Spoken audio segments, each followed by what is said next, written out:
Okay, we're going to look at two books. Both, I suppose you could call them in the spy genre. The first book is The Quiet American by Graham Greene, and that was first published in 1955. And it's about an American who goes to Vietnam and meets a lovely Vietnamese woman and her protector, or at least who becomes his rival, an older British diplomat. And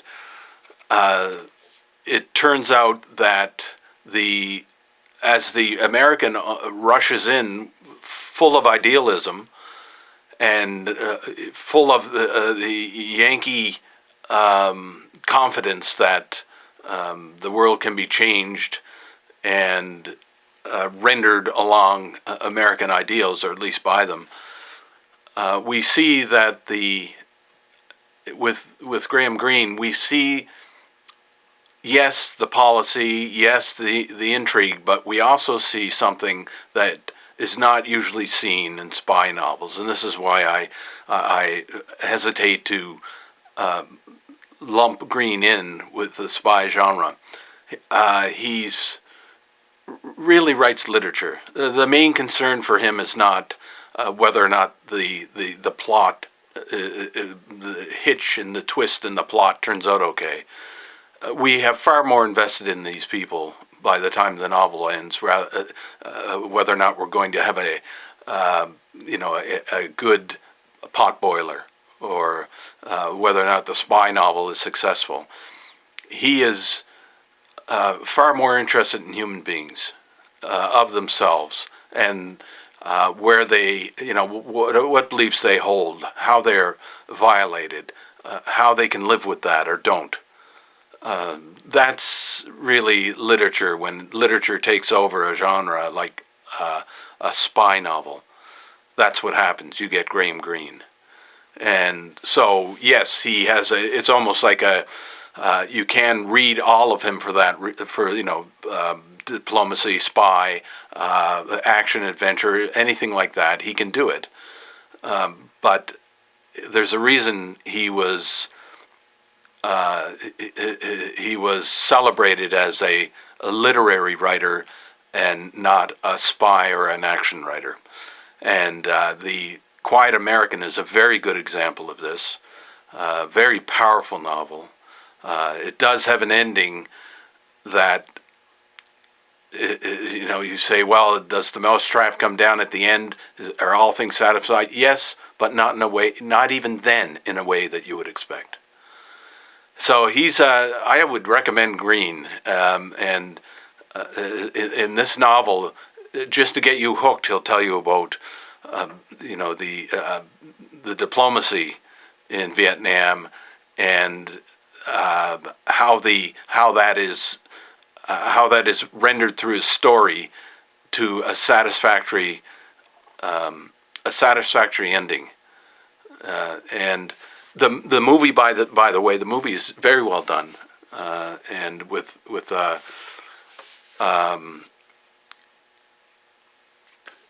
the movie is by Michael Caine and Brendan Fraser. Sorry, I can't remember that. Anyway, it's very well done, and it certainly complements the book. I fully recommend this book, and as a spy, but certainly as a piece of literature as well.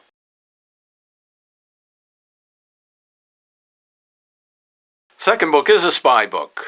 Yes, it is a spy book, but of course, when you read the comments by the people who celebrate this book, they make the same claim for John le Carre. The second book is called The Spy Who Came In From the Cold.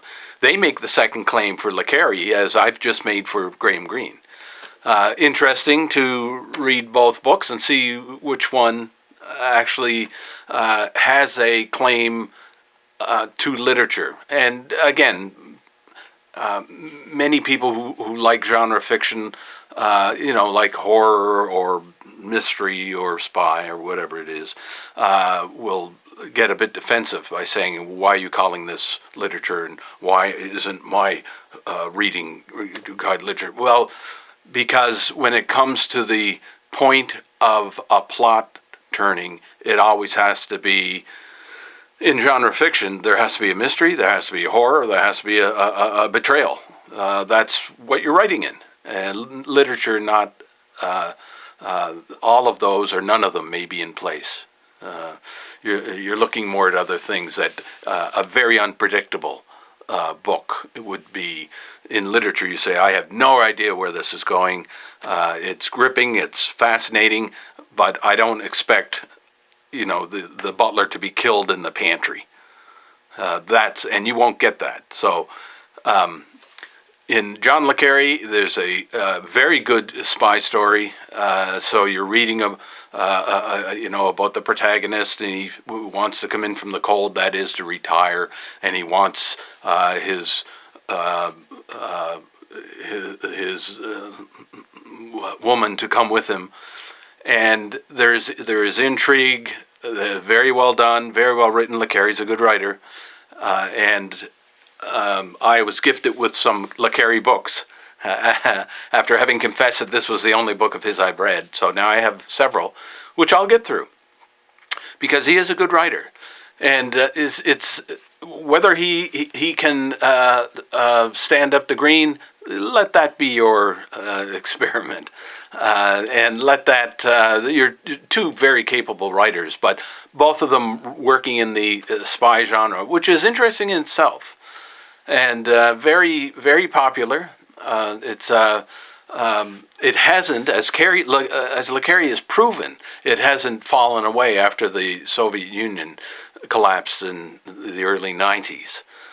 So it just shows you the power of the pen, the power of the genre pen can be mightier than the mighty Soviet Empire.